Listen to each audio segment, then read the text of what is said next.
السلام عليكم ورحمة الله وبركاته. بداية يعتبر شبه كويسة للنادي الأهلي في دوري الأبطال، البطولة المفضلة لينا. ورحلة البحث عن البطولة 13. بداية إنك أول ماتش يبقى على أرضك وتقدر تكسب بشكل يعتبر مرتاح. وكمان لأ، يعني أنت يعني كسبان مرتاح ومضيع كور كتير، غير أصلا الحكم بتاع الراية اللي أنا مش فاهم فيه إيه يعني. محسسني اللي هو مباراة برشلونة وريال مدريد وبنلعب منظومة فليك، كل شوية في أوفسايد، منها أصلا تلات كور ما فيهاش أي أوفسايد ولا في أي حاجة، بس مش فاهم بيجيبوا لنا الحكام دي منين ده يعني. آه، مهم بدأ الأهلي يعتبر يعني تشكيل قريب لتشكيل الاتحاد، بس كان في بعض التغييرات. هنبدأ يعني نتكلم عن التشكيل. بدأ بالشناوي في حراسة المرمى، قدامه رامي وياسر إبراهيم اللي راجع من الإصابة، وخالد عبد الفتاح باك يمين. وباك شمال يحيى عطية الله، وفي النص أكرم ومروان، وقدامهم قفشة وحسين وطاهر وكهربا. الأهلي بدأ يعتبر بالريتم بتاعه، مسيطر مستحوذ، بيروح بكور بيعمل خطورة. وفي خلال أول ربع ساعة قدر الأهلي يسجل هدف بعرضية ممتازة جدا من قفشة اللي عدى المدافع، وبص وقام رفع وشه وحط الكرة الكهرباء اللي فنشها بشكل كويس، خدها كده فيرست تايم على الطاير. الأهلي قدر يسجل الهدف الأول. هدف يعني زود لك مساحات الملعب أكتر من فرقة قدامك، يعني هي فرقة يعني سهل إنك تفتح مساحات وكده يعني، وسهل إنك يعني تعمل اختراقات وتعمل يعني حاجات الجمل بتاعتك الهجومية بسهولة. بعدين الأهلي يقدر برضو بعدها حوالي 6 دقايق بالظبط يسجل هدف تاني. هدف من جملة يعتبر كويسة وممتازة. حسين يبصيها لطاهر، طاهر اللي يسندها لقفشة، قفشة اللي يشوطها مرة واحدة كده، يعني ركنة بصراحة كويسة. وهدف ممتاز من قفشة اللي هيجيب لنا بكرة القضية. بهزر يعني، عشان بكرة الذكرى الثانوية الرابعة للقاضي يعني وكده، وبإذن الله هنزل لكم فيديو يعني.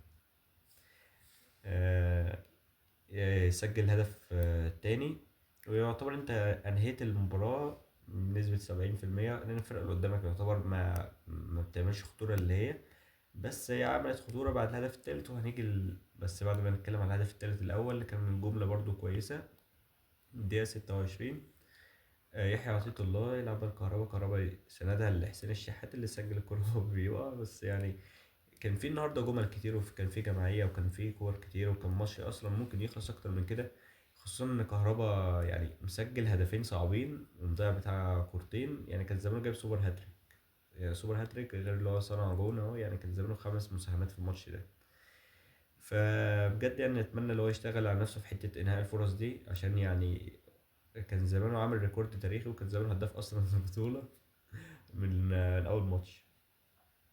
بس كبداية يعتبر كانت كويسة. أول نص ساعة قدرت إنك تسيطر وكده، بس بيحصل أخطاء دفاعية يعني غريبة وتمركزات غلط تكلفنا هدف. الهدف الأول في الدقيقة 31 من استاد أبيتشين. آه، خصوصا برضو احنا حابين نتكلم على الأخطاء الدفاعية والتمركزات دي، إن السنة دي يعني في حاجات غريبة بتحصل، وفي جمل يعني في تمركزات غلط، وبنتكلف أهداف برضو ساذجة يعني زي مباراة الاتحاد، وفي سرحان وفي توهان. أتمنى يعني كولر يشتغل على الحتة دي واللعيبة تفوق. بعدين يخلص الشوط الأول بتقدم مريح للأهلي، يعتبر نوعا ما 3-1، يعني النتيجة يعتبر كويسة. نبدأ الشوط التاني. الأهلي بادئ بالريتم، عايز يجيب الرابع، وبالفعل يعني كرة ممتازة من خالد عبد الفتاح اللي عمل عرضية كويسة جدا لكهربا جوه المنطقة، اللي ياخدها برضو زي الجون الأولاني يعني بشكل كويس كده، بس هي يعتبر ده كان شكله أحسن من الجون الأولاني. الأهلي كده يتقدم مع 4-1 وشكل كويس، وإن الأداء الهجومي بقى كويس للأهلي، والنهاردة يعتبر خط الهجومي كله فعال، بس عندنا خط الدفاع زي ما قلت فيه كوارث وفيه جمل غريبة. بعدها يدوب ب6 دقايق تشتيت من رامي ربيعة وتمركزات غلط من اللعيبة، اللاعب لوحده في المساحة جات له الكورة مش شاطها جابها جوه في ال6 يارد، يعني مفيش حد عمل تغطية ولا عمل بلوك ولا حتى اللي هو يعني مركز صح اللي هو يقطع الكورة. لا، في توهان وفي سرحان. بعدين يحصل تغييرات. ينزل رضا سليم، وينزل بيرستاو. ينزل رضا سليم وبيرستاو، وينزل كوكا مكان ينزل رضا سليم مكان حسين، وبيرستاو مكان كهربا، وكوكا مكان كوكا مكان قفشة. وبينزل بعدها في الدقيقة 82 كده عمر الساعي. الأخير يعني خد بعض الوقت، بس احنا محتاجين نشوف أكتر من كده. نزل عمر الساعي مكان أكرم، ونزل كريم الدبيس مكان يحيى عطية الله. ما فيش جديد حصل، يعتبر يعني زي بساط واستحواذ من الأهلي، ما كانش فيه الهجمات الخطيرة. انتهى الماتش يعتبر بفوز كويس جدا للأهلي في البداية. فوز اللي هو تسهل الدنيا على نفسك، بدل ما كل سنة بنحتاس في دور المجموعات بالذات، فيعتبر بداية كويسة جدا للأهلي. نتمنى بس معالجة الأخطاء الدفاعية، وكل الدعم للأهلي في اللي جاي. شكرا.